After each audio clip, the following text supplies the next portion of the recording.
যশোরের চৌগাছা উপজেলায় আইন শৃঙ্খলা পরিস্থিতি আরো শক্তিশালী করা, মাদক ও অপরাধ নিয়ন্ত্রণ এবং জননিরাপত্তা নিশ্চিতের লক্ষ্যে উপজেলা আইন শৃঙ্খলা কমিটির মাসিক সভা অনুষ্ঠিত হয়েছে।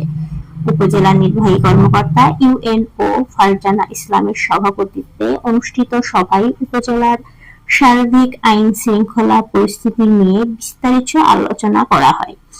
সভায় উপস্থিত ছিলেন চৌগাছা থানার officer in charge OC Mohammad Mamunur Rashid, PPM সহকারী কমিশনার ভূমি জিএমএ মনির, আন্দোলিয়া বিওপির কোম্পানির কমান্ডার সুবেদার শরীফ কবির আহমেদ, উপজেলায় কৃষি কর্মকর্তা মুসাব্বির হোসাইন সহ বিভিন্ন সরকারি দপ্তরের কর্মকর্তারা।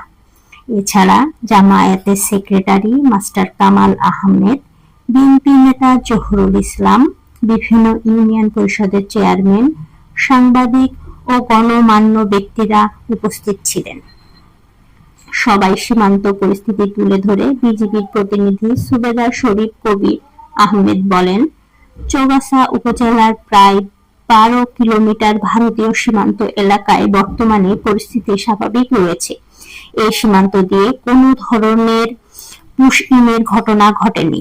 সীমান্তে চোরাচালান, অবৈধ অনুপ্রবেশ ও অন্যান্য অপরাধ দমনে বিজিবি সার্বক্ষণিক দায়িত্ব পালন করছে। বক্তারা মাদক চুরি, কিশোর গ্যাং ও সামাজিক অপরাধ প্রতিরোধে প্রশাসন, জনপ্রতিনিধি এবং সাধারণ মানুষের সমন্বিত উদ্যোগের উপর গুরুত্বারোপ করেন।